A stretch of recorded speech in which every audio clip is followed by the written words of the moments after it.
इस वीडियो में हम अपने पोर्टफोलियो की हेल्प से ये समझाएंगे कि शेयर मार्केट में जब आप इन्वेस्ट करते हैं तो क्वांटिटी कितना ज़्यादा मैटर करती है। ख़रीदने को तो हम एक शेयर भी खरीद सकते हैं, लेकिन क्वांटिटी अगर ज़्यादा होगी तो हमें कितना कम टाइम लगता है ज़्यादा पैसे बनाने के लिए। तो ये बात समझना बहुत ज़रूरी है। हालांकि आप इन्वेस्ट कर रहे हैं, लेकिन अगर आप मान लीजिए यहाँ पर हमने महिंद्रा एंड महिंद्रा का शेयर बाय किया था और इसकी क्वान्टिटी कितनी है 1, और अगर मान लीजिए हमने इसको एक क्वांटिटी ख़रीद के रख भी ली और कंपनी काफ़ी अच्छी है, अच्छा परफॉर्म कर रही है, फंडामेंटल्स बहुत स्ट्रांग है, कंज्यूमर्स का भरोसा है इस पर। बहुत सारी एसयूवीज़ में आप देख सकते हैं महिंद्रा एंड महिंद्रा की आज भी रोड पे दिखाई देंगी। तो हमने इसको एवरेज बाय प्राइस यहाँ पे इसको बाय किया था। ये होता है आपका एवरेज बाय प्राइस, जिस प्राइस पे आप बाय करते हैं। तो हमने इसे बाय किया था जब शेयर प्राइस था 752.80 और आज इसका प्राइस है 931.40 LTP, यानी कि लास्ट ट्रेडेड प्राइस। तो इस टाइम इसका प्राइस जो चल रहा है मार्केट का वो है 931.40। अब यहाँ पे जो प्रॉफिट जनरेट हुआ वो हमारा 23.72% का प्रॉफिट जनरेट हुआ और ये हुआ अराउंड ₹178.60।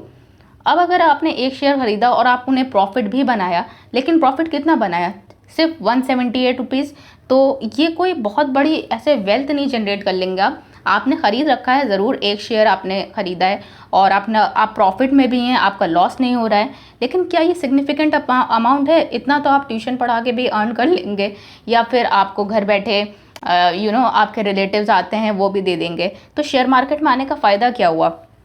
अब देखिए, फ़ायदा यहाँ क्वांटिटी पे बहुत कुछ मैटर करता है। यही क्वांटिटी अगर हम गोल्ड बीस में देखते हैं, गोल्ड बीस को हमने 1000 शेयर्स इसमें ख़रीदे थे, क्वांटिटी इसकी कितनी है 1000। तो यहाँ पर हमने क्या किया, गोल्ड बीस एक तरह का गोल्ड ETF है जिसे हम रिकमेंड करेंगे अपने पोर्टफोलियो में ज़रूर रखें। और क्योंकि इसका एक टाइम पे प्राइस 1825 भी रहा है, तो देखिए इसमें क्वांटिटी का कितना बड़ा रोल है। तो यहाँ पे जो एवरेज प्राइस था वो है 39.12 पे हमने इसको बाय किया था। कितने रुपीज़ में? 39 रुपीज़ में अराउंड। और आज इसका प्राइस कितना है 41 रुपीज़, अराउंड 41.52, कुछ ऐसे कुछ पैसे बढ़ गए। तो अगर हम राउंड ऑफ करके देखें तो 2 रुपये बढ़े, ठीक है, 2 रुपये बढ़े तो फिर इसमें हमने कितना जनरेट किया 6.13%, बस इतना ही तो हमें मिला। लेकिन क्योंकि क्वांटिटी 1000 थी और 2 रुपये बढ़े, सिर्फ एक शेयर की वैल्यू 2 रुपये से बढ़ गई, लेकिन क्योंकि क्वांटिटी ज़्यादा है तो हमने मल्टीप्लाई कर लिया। अब हमारे पास टोटल जो हमारा जनरेट हुआ प्रॉफिट वो हुआ 2400। तो यहाँ पे हमने इन्वेस्ट किया 39, अराउंड 41,000 इसकी करंट वैल्यू है। हम चाहें तो बुक कर लें इस प्रॉफिट को, यानी कि अपने शेयर्स को सेल कर दें, लेकिन हम ऐसा नहीं करेंगे। क्यों नहीं करेंगे? क्योंकि अगर हम इसका चार्ट देखते हैं तो आप देख पाएंगे कि एक्चुअली इसका प्राइस कहाँ तक पहुँचा था, और ये चार्ट्स पे आप क्लिक करके इजीली देख पाएंगे कि इसका एक्चुअली प्राइस कहाँ तक रेंज इसकी गई है। तो 2019-2020 में जब रिसेशन आया, यानी कि मंदी का टाइम था, तो आप यहाँ पे देख सकते हैं ये एक वक्त पे 3500 पे भी इसका प्राइस था। तो यहाँ पे हम इसको हॉरिजॉन्टल इन टूल्स का यूज़ आप कर सकते हैं आप स्टॉक में, तो ये काफ़ी अच्छा फीचर लगता है मुझे। तो ये देख सकते हैं आप, इसका प्राइस अराउंड 3500 तक भी पहुंचा है, इनफैक्ट उसके ऊपर भी गया है। तो अगर मान लीजिए आप एक प्रोडक्ट है, आप उसको 39 रुपीज़ में बाय करते हैं और उसको बेचते हैं 3000 या 3500 में, तो ऑब्वियसली कितना प्रॉफिट जनरेट कर सकते हैं आप। अब डेफिनेटली यहाँ पे मेरे पास क्वांटिटी ज़्यादा है, 1000 क्वांटिटी है, तो जितना भी डिफरेंस आएगा, मान लीजिए हमने इसको 1000 रुपये पे सेल कर दिया, तो 1000 माइनस 39 रुपीज़ करें, मान लो उसको 40 मान लेते हैं हम, तो मेरे पास जब भी काफ़ी सारा बहुत ज़्यादा डिफरेंस इसका बन जाता है। तो यहाँ पे अगर आप मान लेते हैं 1000 रुपीज़ पे हम सेल कर देते हैं, तो इसमें से माइनस 39 कर लें, ठीक है। तो अगर हम 39 रुपीज़ या 40 रुपीज़ माइनस भी कर देते हैं तो हमारे पास जो अमाउंट बचेगा वो काफ़ी ह्यूज अमाउंट है। और यहाँ पे हम आराम से, अगर इस टाइम 39 रुपीज़ हैं, अगर 100 रुपये भी शेयर प्राइस पहुँच जाता है तो मेरा आराम से प्रॉफिट कितना जनरेट होगा 1 लाख रुपये, ठीक है। तो ये एक पावर है स्टॉक्स की, शेयर्स की। और जब भी आप इन्वेस्ट करें तो क्वांटिटी पे बहुत ध्यान रखें, क्योंकि आपके पास एक मिडिल क्लास इंसान के पास बहुत ज़्यादा कैपिटल नहीं होता है, 10,000 रुपये या अराउंड 1 लाख रुपीज़ होंगे। तो आप उससे इन्वेस्टिंग शुरू करना चाहते हैं तो आप एक अच्छी कंपनी लें, और मिनिमम जो शेयर्स हम रिकमेंड करेंगे, आप एटलीस्ट अगर बहुत ज़्यादा शेयर प्राइस है और आप उसको बाय करना चाहते हैं फिर भी, तो 50 क्वांटिटी में बाय करें। यहाँ पे आप देख सकते हैं हमने 50 क्वांटिटी बाय की थी, और क्योंकि स्टार्टिंग में हमने इसको बाय किया था तो यहाँ पे 13,182 रुपीज़ बने हैं कुछ महीनों में। अगर एफडी से कंपेयर करें तो 7% भी वो अगर आपको प्रोवाइड कर रहे हैं, फिक्स आपको 7% दे रहे हैं, तो 7% 1 लाख का 7% कितना हुआ, 7,000 रुपये। लेकिन यहाँ पे तो हमारे 13,000 रुपये ऐसे ही बन गए। और यहाँ पे अगर हम इसके परसेंटेज देखें तो हमने जनरेट किया है अराउंड 59.30।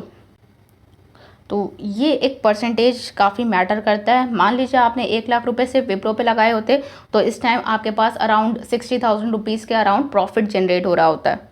तो आई होप आप समझ पाए होंगे कि एक्चुअली क्वांटिटी कितनी मैटर करती है। और यहाँ पे इसी तरीके से ज़रूरी नहीं कि आपने इन्वेस्ट किया और एक बार से आपको प्रॉफिट ही होगा। यहाँ पे हमने GLS के शेयर्स खरीदे थे ग्लेनमार्क के, और जब हमने बाय किया था तो आप देख सकते हैं कि हमने 768 रुपीज़ में बाय किया था, और अब इस टाइम वो 662 रुपीज़ पे ट्रेड कर रहा है, यानी कि उसकी करंट वैल्यू है। और यहाँ पे हमें लॉस हो रहा है, तो अभी हम लॉस बुक नहीं कर रहे हैं। तो तब तक जब तक हम बुक नहीं करते हैं लॉस, वो हम लॉस में बस वो शो करता है डिजिटल फॉर्म में। तो वो अभी फ़िलहाल क्योंकि कंपनी अच्छी है तो हम इसको लॉस बुक नहीं करेंगे।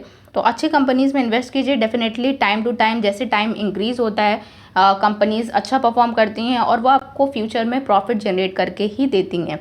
तो ये है अगर क्वांटिटी का खेल। ज़्यादा क्वांटिटी एटलीस्ट रखिए अपने पोर्टफोलियो में।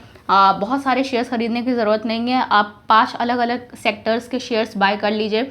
एक FMCG सेक्टर से ले लीजिए, उसके शेयर्स बहुत मतलब रैंडमली उसके वॉलेटाइल नहीं होता है, प्राइस बहुत ज़्यादा तेज़ी से बढ़ता नहीं है। या फिर आप ऑटोमोबाइल सेक्टर पे जा सकते हैं, टेक्नोलॉजी काफ़ी तेज़ी से बढ़ रही है, तो आप एक ऐसा शेयर ज़रूर बाय करें कि जो मतलब जैसे इन्फोसिस, विप्रो या आपका TCS है, जो टेक्नोलॉजी में अपने स्कोप इंक्रीज़ कर रहे हैं। इलेक्ट्रिक व्हीकल एक हम रिकमेंड करेंगे, फ्यूचर है उसका और काफ़ी ज़्यादा डिमांड में है, तो उसका शेयर प्राइस डेफिनेटली बढ़ने के बहुत चांसेस हैं और गवर्नमेंट भी सपोर्ट कर रही है। तो एक ना एक ETF को भी आप कंसिडर कर सकते हैं, जैसे यहाँ पे हमने गोल्ड बीस को रखा है। उसके अलावा हिंदुस्तान जिंक भी एक अच्छा शेयर है, ये मेरे फादर का पोर्टफोलियो है, तो यहाँ पे 59 क्वांटिटी में हमने बाय कर रखा है। IRFC है, तो अभी फ़िलहाल इसका प्राइस ज़्यादा नहीं बढ़ा है, तो 500 क्वांटिटी है। और कई बार जब आप अकाउंट ओपन करते हैं आप स्टॉक पे, तो आपको एक फ्री में शेयर मिलता है, तो ये फ्री वाला शेयर था ICICI का। तो इस तरीके से ये कुछ बेसिक चीज़ें हैं जो as a beginner share market में इन्वेस्ट करते वक्त आपको ध्यान में रखनी है। आई होप अगर आपको वीडियो पसंद आई हो तो एक लाइक कर दें, कमेंट करके ज़रूर बताएं आपको कैसा लगा। क्वांटिटी का एक काफ़ी बड़ा रोल होता है इन्वेस्ट करते वक्त, तो इस बात को ध्यान रखें। और जब भी इन्वेस्ट करें तो कोशिश कीजिए एक अच्छी कंपनी में एक अच्छी अमाउंट या क्वांटिटी में शेयर्स को बाय करें, ताकि आप एक सर्टेन जगह एक लेवल पे जाके अपना प्रॉफिट बुक कर लें।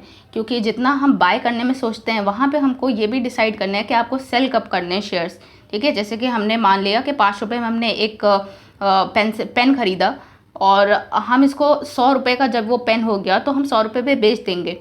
ओके, डेफिनेटली भाई लाइफ का कोई भरोसा नहीं है, तो पैसे की सबको ज़रूरत होती है, तो आपको प्रॉफिट बुकिंग भी करनी है ताकि उस पैसे को आप यूज़ कर पाएँ। ऐसा नहीं कि आपने सारा पैसा इन्वेस्ट कर दिया और आप यूज़ ना कर पाएँ। तो डेफिनेटली इन चीज़ों का ध्यान रखें। कमेंट करके बताएं कि आपको वीडियो कैसी लगी। अगर आप कोई स्टॉक सजेस्ट करना चाहते हैं या कोई कंपनी सजेस्ट करना चाहते हैं क्वांटिटी के साथ, तो डेफिनेटली आप ज़रूर से बताएं। मोर ओवर आपको कोई डाउट हो अब स्टॉक से रिलेटेड तो आप ज़रूर से पूछ सकते हैं, और डिस्क्रिप्शन में दिए गए लिंक से आप डीमैट अकाउंट ओपन कर सकते हैं अगर आपने अभी तक अकाउंट ओपन नहीं किया है। अच्छा, एक बात रह गई जो हमें पता नहीं है, जैसे कि कुछ लोगों के दिमाग में आता है कि चलो 10 शेयर्स अभी बाय कर लेते हैं और बाद में पैसा आएगा तो हम 100 शेयर बाद में बाय कर लेंगे। तो ऐसे में क्या होता है, ये जो आपका एवरेज प्राइस होता है, ठीक है, अगर ये प्राइस बढ़ गया, मान लीजिए आपने 400 पे पहले 10 शेयर्स खरीदे तो आपका कुछ 400 रुपये एवरेज बाय प्राइस हो गया। लेकिन जब बाद में आपने 100 शेयर्स खरीदे और उस टाइम पे प्राइस मान लीजिए 650 रुपीज़ था, तो अब जब आपका ये एवरेज प्राइस इंक्रीज़ हो जाएगा। अब ये जो अगर ये प्राइस बढ़ा तो प्रॉफिट जनरेट करने के लिए आपको इससे ज़्यादा होनी चाहिए आपकी LTP, जो कि लास्ट ट्रेडेड प्राइस है। तो इस बात का ध्यान रखिए कि आपको जब इन्वेस्ट करना है तो आप एक बार में ही जब क्वांटिटी, जब प्राइस आपका कम है तो आप ज़्यादा से ज़्यादा क्वांटिटी खरीदें, और ऐसा ना करें कि जब प्राइस इंक्रीज़ हो रहा है तो आपने और ज़्यादा शेयर्स बाय कर लें। तो इन्वेस्ट करते वक्त जब प्राइस कम हो तो आप ज़्यादा से ज़्यादा शेयर्स बाय करने की कोशिश करें। ओके, तो नेक्स्ट वीडियो में मिलते हैं। Till then take care, bye bye.